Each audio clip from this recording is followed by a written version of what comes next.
hit like and subscribe. You're watching the Marc Lamont Hill official YouTube channel. Peace, family. It's your brother, Marc Lamont Hill. Welcome to Night School. Every night here on the Marc Lamont Hill official YouTube channel, we host Night School, where we break down the most controversial subjects, the most contested topics, the most urgent conversations going on in the world today. And tonight is no different. We will be talking about several big things going on in the world, including a Florida lawmaker who warns Congress in general, but especially the squad, and even more especially Rashida Tlaib and Ilhan Omar, that, quote, the Hebrew hammer is coming. Not even sure what that means, but we're going to find out. And of course, there's a lot of news coming out in the post-Trump election victory, including an update on DEI. Companies are abandoning DEI initiatives even more so. And of course, I want to give you guys an update on T.D. Jakes, the mega church pastor who had a major medical crisis while delivering a sermon on Sunday. He's given an update about his medical condition, and we're going to talk a little bit about what it all means. But before we do any of that, the biggest news of the day, the biggest news of the week has been, of course, the Israel-Hezbollah ceasefire. Yesterday, this was announced, and many of you asked me to talk about it. Of course, I was going to talk about it, but I said, what better way to talk about this event?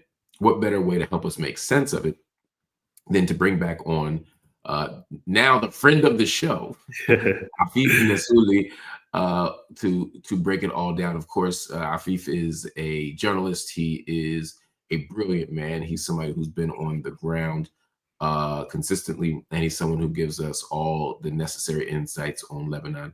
Afif, so good to see you, my friend. Thank you so much for having me back. I'm so excited to talk to you about all this. So, and I know it's one of those subjects where it's like I'm excited to talk about it, but it's still so tragic simultaneously. But for some people, the latest news has been at least a positive sign. I'm not sure exactly how to make sense of it. So let's take a step back. What happened?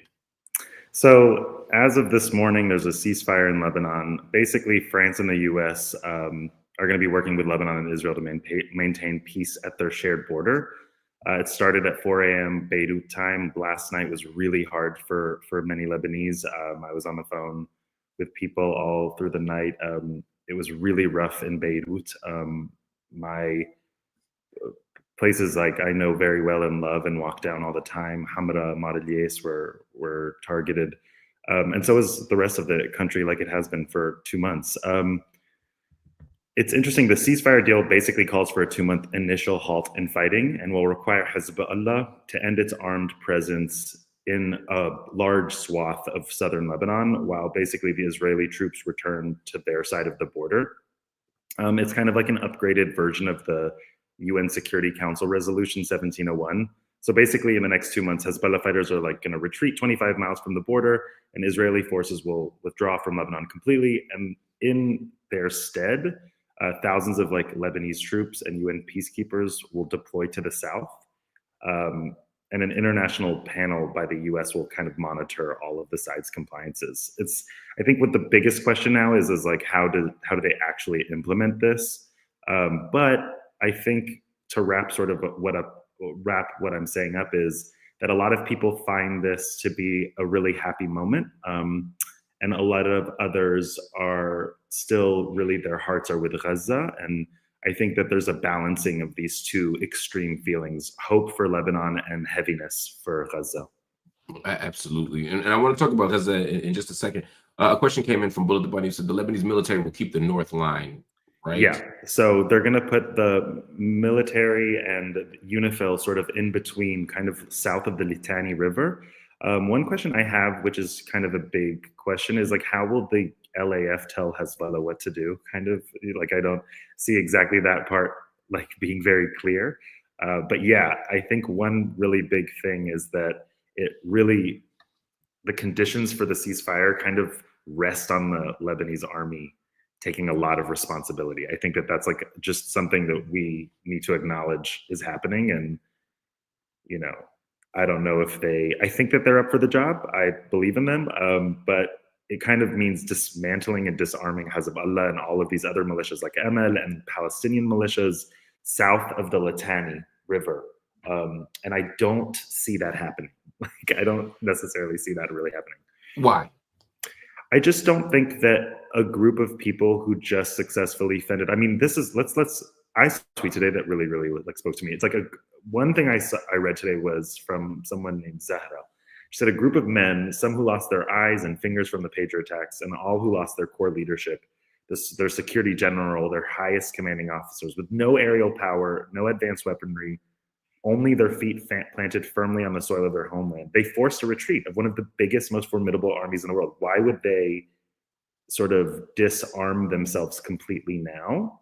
I just don't think after like being the defense of Lebanon, they'll necessarily do that. And I know one important thing to remember is the last time the state sort of tried to tell Hezbollah what to do, they turned on the Lebanese people. This was in 2008. They invaded Beirut, the Shuf, they killed people, they raided political party offices, they blew up TV stations and occupied the capital, So I don't think they will totally disarm. I think that they will be part and parcel of this game, like this, not game, but this, mechanical sort of like truce and try to hold to that. But, I don't see that why they would completely disarm and be like, okay, we're done. Along those lines, I was thinking about why Israel complies with this or even agrees to this. One of the things that's happened since October 7th is that Israel has attempted to restore its image, the global perception of the Israeli military as somewhat undefeatable, impenetrable, or at the very least formidable. I mean, one of the things that happened on October 7th, 2023 was that in some ways the curtain was pulled down. People said, wait a minute, this is a defeatable foe. The borders of the so-called borders of Israel are actually not impregnable. And Israel in many ways was caught asleep at the wheel in terms of the Hamas, the invasion of Hamas and its affiliated fighter groups. So Israel is going to great lengths to look formidable again, powerful again, undefeatable again. To that end, I worried that a ceasefire wouldn't happen in Lebanon precisely for that reason, that Israel would not want to look like they had to bend or that they had to yield to the power or even threat of power from Hezbollah. What do you think the Israel's calculus is here? I think that the Northern Front got too expensive. I think Hezbollah has tens of thousands of fighters still. I think that they were, up until even just a few weeks ago, they were still launching rockets and drones at Tel Aviv. Israel couldn't meaningfully advance in southern Lebanon. They could never really hold ground. It was simply too costly for the 60,000 Israelis who are displaced. There's soldiers being killed by Hezbollah. And I think Israel's economy I think the economy's back, is doing better now, but I think that they really were downgraded at some point.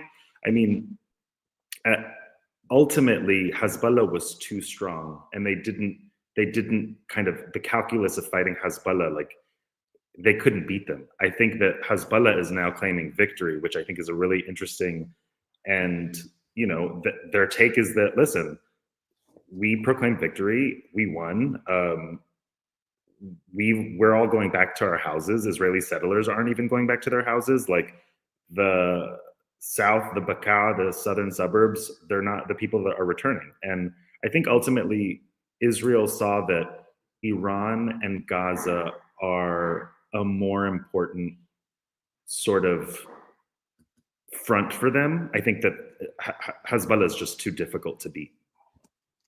Is it unreasonable to say that Hezbollah unequivocally did win this fight, this battle, not a war, but the battle? I think ultimately, when you think about it, for resistance, all they have to do is survive, because Israel's very stated goals were to bring back their settlers to the north. They didn't do that. To destroy Hamas, to destroy Hezbollah, they didn't do that.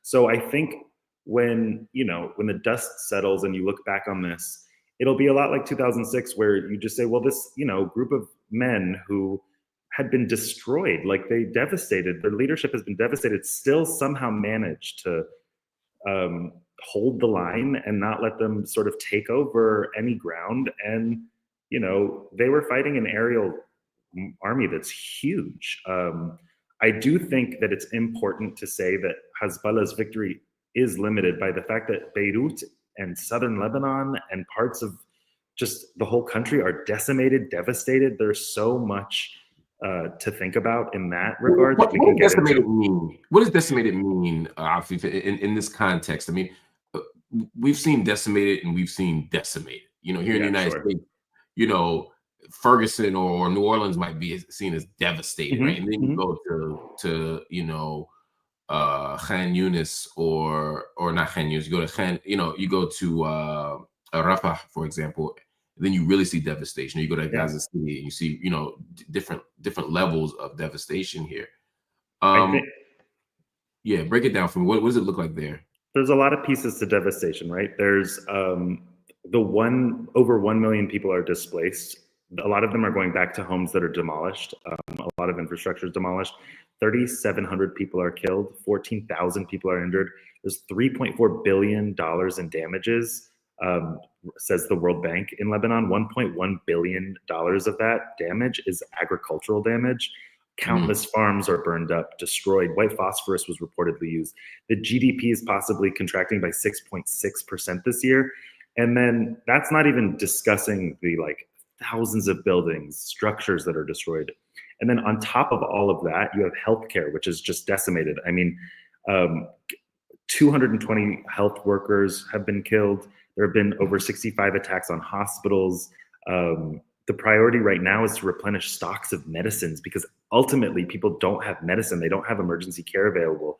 And then, there's been a statistic that 3 children were killed daily over the past 2 minutes. Every 2 days, every day there has been 3 kids killed in the last 2 months. So I think devastation is relative. I think Gaza is extremely devastated. I think Lebanon went into this with hyperinflation and it was on the brink of collapse as it was. I mean, you guys remember the port blast in 2020.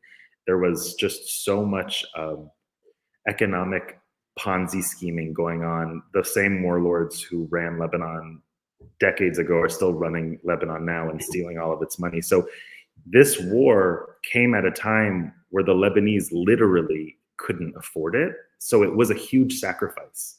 So I think people are really relieved that it's over, but also really feeling heavy that it's not over for Gaza yet either.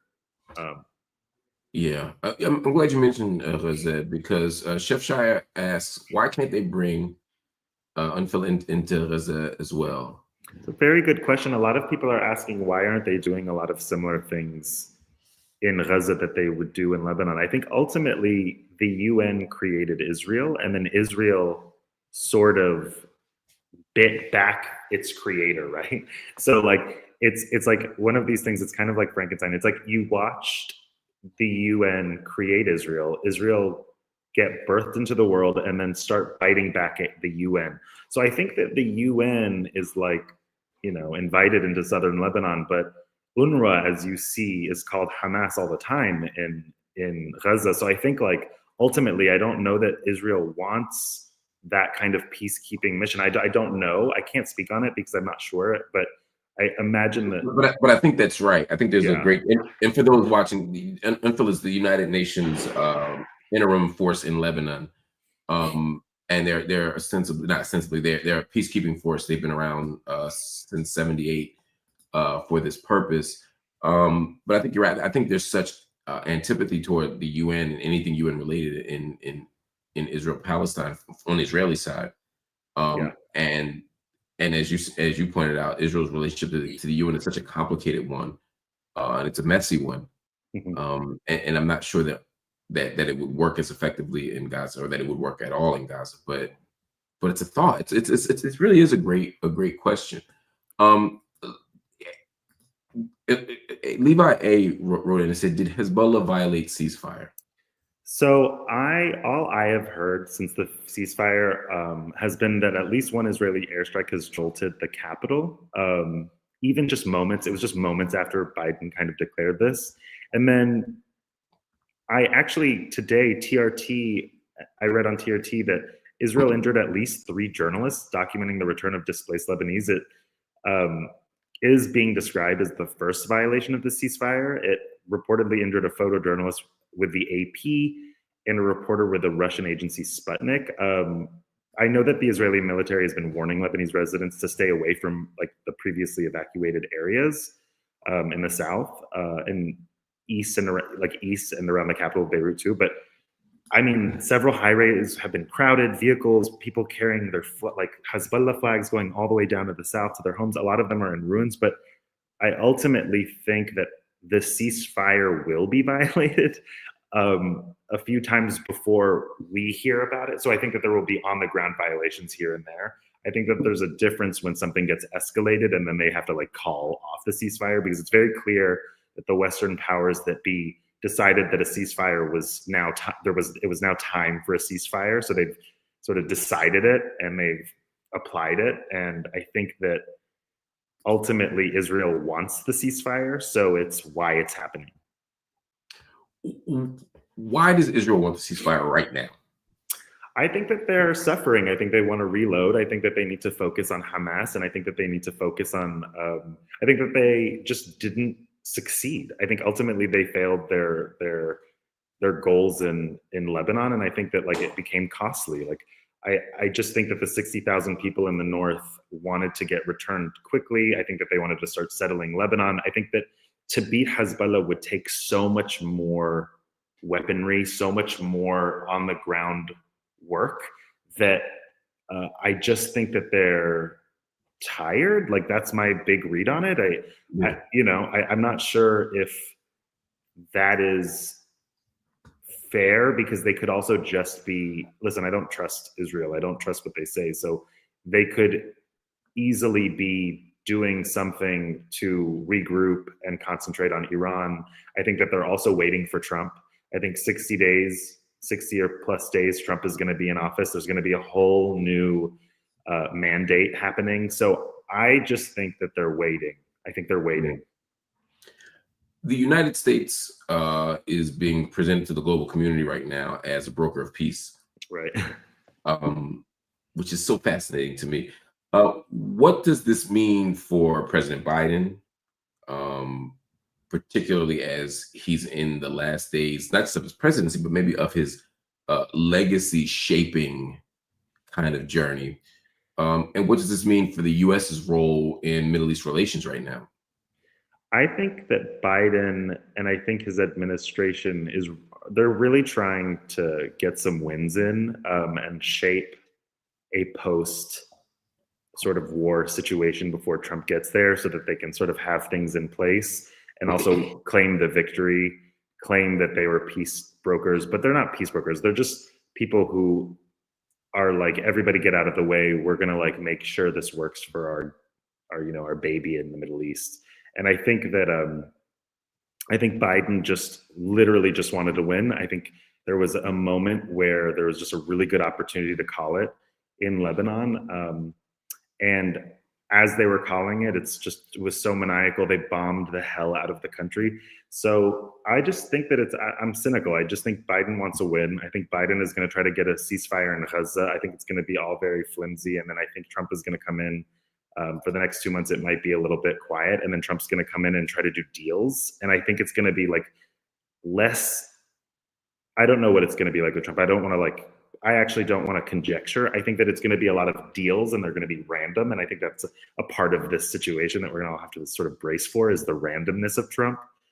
You know, the viability of Trump, how Trump sways is going to be very interesting to watch. I think so too. Before we go, a question came in from New York Yankee 718. It said, "Why are you ignoring Iran? Also wanted a ceasefire to save Hezbollah." What do you say to that?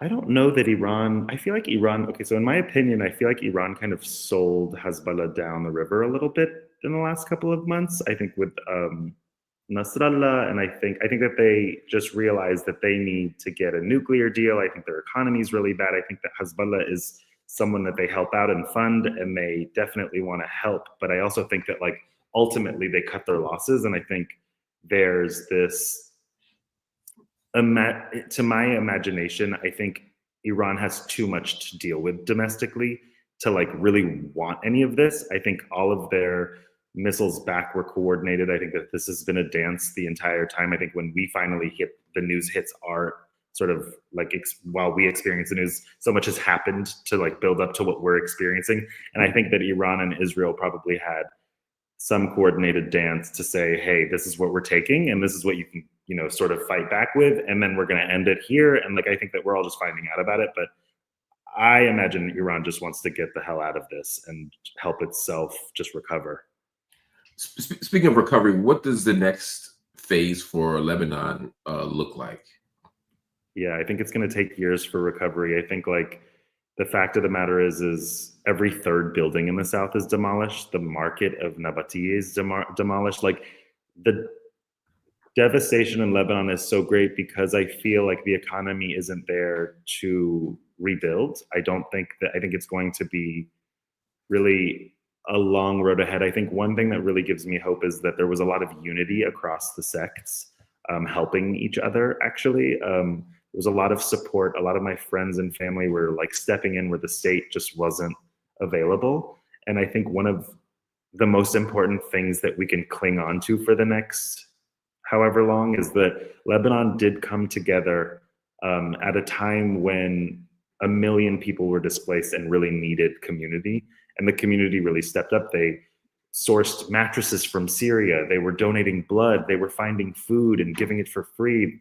I've been reading so many letters of people leaving just handwritten letters to their sort of, not landlords, but the people that kind of let them in.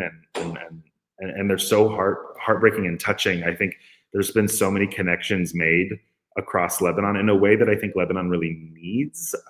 It's unfortunate because Lebanon is very sectarian, so there's a lot of communities, but I think one thing we can hold on to for rebuilding in the future is that we really can rely on each other. That's a powerful thing. Now that you've seen the ceasefire in Lebanon, I hear what you're saying about sort of Joe wanting to push things through. I hear Trump I hear you saying Trump is going to kind of do the art of the deal to try and make something happen potentially. How likely is it that you'll see? How likely is it that we'll see? I'm going to pick a date here. How likely is it that we'll see a ceasefire in Gaza before Ramadan? I honestly have heard that like Egypt, Qatar, Turkey, they're all sort of trying to work with each other and the US to get a deal done, a Hamas and Israeli ceasefire deal done. I don't see why Israel would want to stop. I can see why they wanted to stop against Hezbollah because I just didn't think that they had enough. But I think ultimately that this is kind of Joe Biden just throwing a Hail Mary. And I can't see Netanyahu. The right-wing government wants to settle Gaza. They want to settle South Lebanon. So I think that the very right-wing government of Israel actually represents the government of Israel. And I think that like, that's just where we're going. And so I think that there's not much I'm not extremely hopeful that a Gaza ceasefire deal will happen. Although I pray, because I know so many people there are suffering. The winter is coming. The tents are makeshift and they're being flooded with water, and people are under such heavy prices and are suffering, and they've been suffering. And I know that they need a ceasefire deal, but I'm not sure where if it's going to come at all. Yeah. I think, and the reason for those out there, I was saying Ramadan is expected to be the end of February 28th ish. So basically the very top of March, which is about 6 weeks into the Trump presidency. So it's an opportunity for Trump to flex his muscle, say, look, I did what no one else could do. It could be a backdoor deal made already, for all I know. But your lack of certainty or even confidence in a Gaza ceasefire, I think, is consistent with what most experts are saying. No one is optimistic. There was a time where it seemed inevitable. I remember when it was like, a month. We'll do about 100 days, 70 days, 80 days. we were comparing it to previous recent incursions, like Cast Lead at Protective Edge. And then it was, oh, well, it'll definitely go by Ramadan of last year. You know, it will go into April, it will be fine. And then, and so forth and so on. And it's gotten to a point now where I think the global community simply doesn't believe it's going to happen. And that terrifies me because I don't have confidence. I believe that it's going to end somehow, some way, because that's just how the world works. But I'm not sure if it'll be a traditional ceasefire as we know it, and I'm not sure, but if it does happen, what will have been irreparably destroyed, and you know how many lives will have been taken by then. But we'll have to keep following it. But I think the key is for people to remember the facts of this and to uncover the motivations and the strategies that underpin any choice. The ceasefire isn't because countries just got, you know, inspired. They didn't have a religious conversion. They didn't get excited. There's a reason. Right. I think that Trump will afford the situation like an entire reset. So I think that anything can happen actually under Trump. And I think that that's a bit scary because anything can happen in a terrible way. And I do think that he's surprised us in the past. I do think that they are trying to normalize relations with Israel and Saudi. And I think that that is going to be the sticking point, though, the framework from which we're like moving through. And so like, I think that if there is peace, it will be through, and when I say peace, I mean not violent, catastrophic, like right. devastation. Active genocide, right. Yeah. Like it's like not genocide. It doesn't mean peace. But I think that through the framework of the normalizing between Saudi and Israel, who all of them just want money. They just want to create economy and business. And I think that can be great. And it can also leave a lot of people out, which it has historically just left the Palestinians out. So, you know, we pray. That's what we can do. That's what we do. And as the old enslaved Africans here in the United States used to say, we'll pray while running. You know, we'll keep struggling, we'll keep resisting, but we'll also rely on our belief that another world is possible, another outcome is possible. Afif, thank you so much, brother. I appreciate you so much. Oh, I love being here and I love talking to you. So I appreciate you bringing me on. Let's talk again soon, man. Yes, I hope so. I'll see you soon. All right. Everybody, that was Afif Nasuli. Make sure you check him out whenever you get a chance. Please check him out. And of course, he's going to be back here as much as possible because he is great. He is smart. He is interesting. He's a great guest. And that's what night school is all about, man. And, you know, in this post-election moment, it's really important, even as Rosability started to talk about, to get back to our core here at Night School, which is not just reporting news, but really doing deep dives, really being that classroom space. And that's what we love here. And that's what we're going to keep doing, y'all. So please understand that your asks are being heard.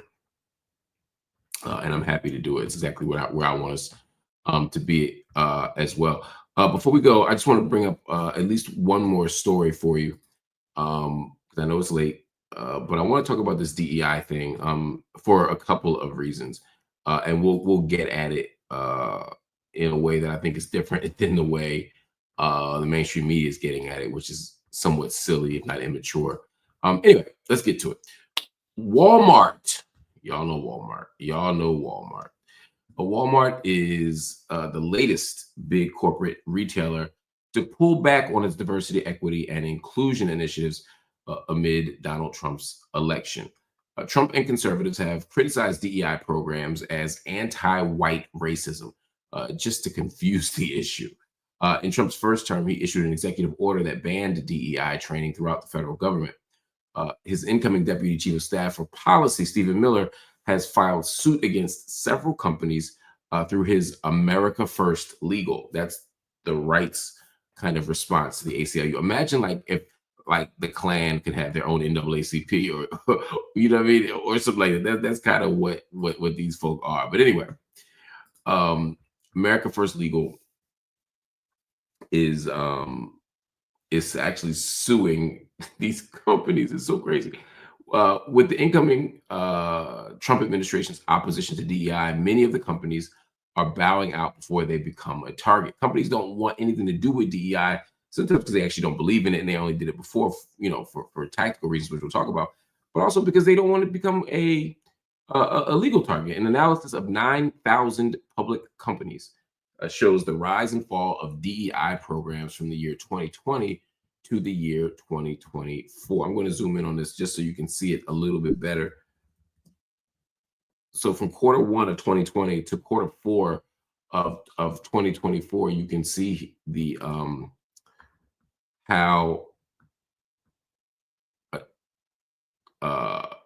how mentions of DEI or diversity, equity, and inclusion happen in quarterly earnings calls. Now, it's over 9,000. There's an N of 9,000 for context. Now, I don't want to draw one-to-one between the mentions of them in earnings calls and what's actually happening, because that can be tricky as well. That can be misleading, can be an illusory correlation, as they say. Could be lots of things. But what I do know is DEI is becoming increasingly unpopular and increasingly something that people run from. Now, I would say a couple of things. First, the companies that are so deeply engaged in DEI talk in 2020 didn't give a damn about DEI talk back then, but they were willing to engage in it. In the post Minnesota moment, the post George Floyd moment, there has been just so much conversation, but so much energy put on DEI initiatives. And the reason was because America was having its quote unquote racial reckoning. America was suddenly remembering that there was racism. They were talking about white supremacy. They were outraged at what happened to George Floyd because it was on video, and companies saw an intersection between, it's what the critical race theorists talk about as interest convergence. There was suddenly a convergence between their own interests, which were financial, companies want to maximize shareholder wealth, and this call for justice on the ground. And I was like, okay, we're going to have a racial reckoning. We now acknowledge that racism exists. Let's do something about it. And companies said, we'll do DEI. And so many companies wrote about DEI. They did press releases about DEI. They did special workshops and training sessions on DEI. And they committed to investing in DEI until it became unpopular. Everything turns a corner. And in this case, it turned a corner away from investment in DEI. Now, I don't think we should worship or fetishize identity politics. I don't think that identity politics is the most important thing. We need to think about more substantive notions of representation. I'm not saying, just deal with the content of their character. I'm not saying we need Negroes hired. We need brown folk hired. We need women hired. We need to have DEI initiatives, but we need to be clear about what we're doing it for. It's not just to have cheap representation. It needs to be something else. But it's also important to understand the cynicism that undergirded the corporation's choices to do DEI initiatives and to invest in them. They were only doing it because they thought it was good for business. And the moment it isn't good for business, they bail. They stop hiring Black and brown folk. They stop investing in them. They stop protecting them on the job because they know that's actually bad for business on the other side, because this right-wing movement is actually anti-DEI. They're not indifferent to it. They're not frustrated by it. They are saying, no, we don't want DEI. So it becomes bad for business, and companies are always going to run from things that are bad for business. Rennie Tay said, this is why DEI never worked as an integrationist ethic. The fact that Black liberation is based on the whims of white people, or what white people allow, is problematic. That's exactly right. And that's why I say identity politics can't be the answer. It needs to be grounded in something deeper, so that even if the outcome is the same, i.e. you still get more diverse populations, you get a more diverse workforce, a diverse institution, you do so under the proper terms and for the right reasons. Also, it's important to understand, for those of you who are advocating for DEI, that we need to reframe and stop talking about DEI like it's some kind of hookup for poor people, or hookup for Black people, or hookup for brown people, hookup for these marginalized communities. DEI initiatives are designed to diversify institutions, which, yes, of course, benefits people who have been historically excluded from those institutions, but that's not the only point of it. Remember, diversity is its own institutional benefit. Companies are better when they have diversity. People are better when they have diversity around them in terms of their intellectual development, their character development, their moral development.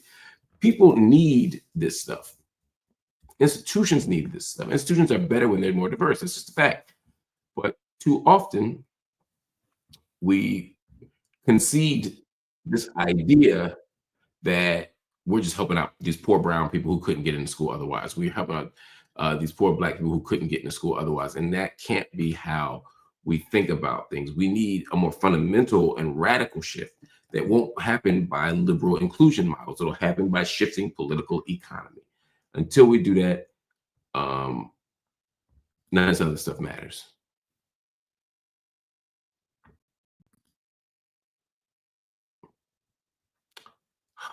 So much work to do, y'all. Anyway, I got time to tell you something else, and so I'm going to tell you something else, because that's what I do. House Republican candidate and Florida State Representative Randy Fine issued a warning to progressive representatives Rashida Tlaib and Ilhan Omar. Fine, who is Jewish, posted this message on Twitter. I gotta say, when I saw this message, I was confused. I don't know if shocked would be the word, simply because nothing shocks me anymore, but it was interesting. The RJC, of course, had tweeted, RJC endorses Randy Fine for Congress in Florida, 6th District. The RJC is excited to endorse a proud Jewish Republican and longtime friend of the RJC, Randy Fine, for Congress in Florida's 6th Congressional District. And then Randy says in his tweet, the Hebrew hammer is coming.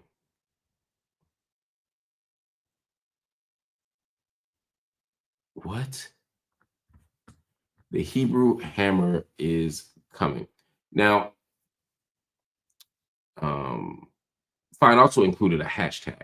I don't know if you saw the hashtag there, but you see it? It says bombs away. Bombs away. That's problematic for so many reasons. But let's continue. If you think bombs away is bad, or the Hebrew hammer is coming is bad, after Israeli forces killed a Turkish-American activist in the West Bank this year, Fine wrote, throw rocks, get shot. One less Muslim terrorist, fire away.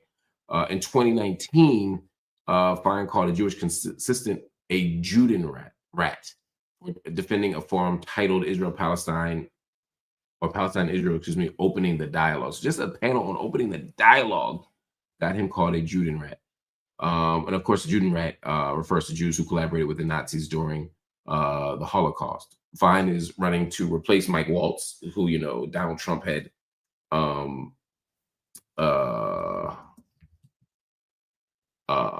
it's not Mike Waltz, it's Gates, excuse me. That's an error. It's Gates, Matt Gates, who isn't it Matt Gates? Am I wrong? No, it is Mike Waltz. Excuse me. My team is right. I'm wrong. I would say I had Gates in my mind because he was in Florida's 1st district. Fine is running to replace Mike Waltz in Florida, who is leaving to be Trump's national security advisor. Trump, of course, already endorsed Fine, so he's going to replace him. So this is so crazy. It's like there's an extremist in Florida who gets plucked to be Trump's guy as a national security advisor, and then Trump somehow finds a way to create space for an even more extreme person and an even more crazy person to take the spot in Florida. So the rich get richer, the fascists get more fascist. I don't know. Anyway, point is, this is going to be messy. This is somebody who doesn't want to see the dialogue on Israel-Palestine become more nuanced, or more mature, or more civil, or more honest. Right? Because this isn't like just some conflict over political ideologies. This is a genocide. This is a war.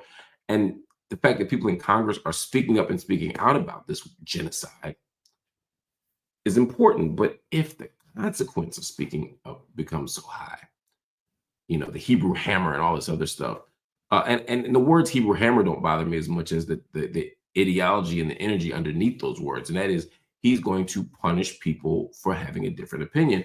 He's also very clearly going to follow the trend of weaponizing anti-Semitism as a label, as a means of attacking folk, as a means of undermining people's ability to do their jobs as truth tellers with credibility and honesty. It's hard. I also don't like the idea of saying the Hebrew hammer is coming, because it can play into these vicious anti-Semitic stereotypes about Jewish cabals of power and all this other stuff.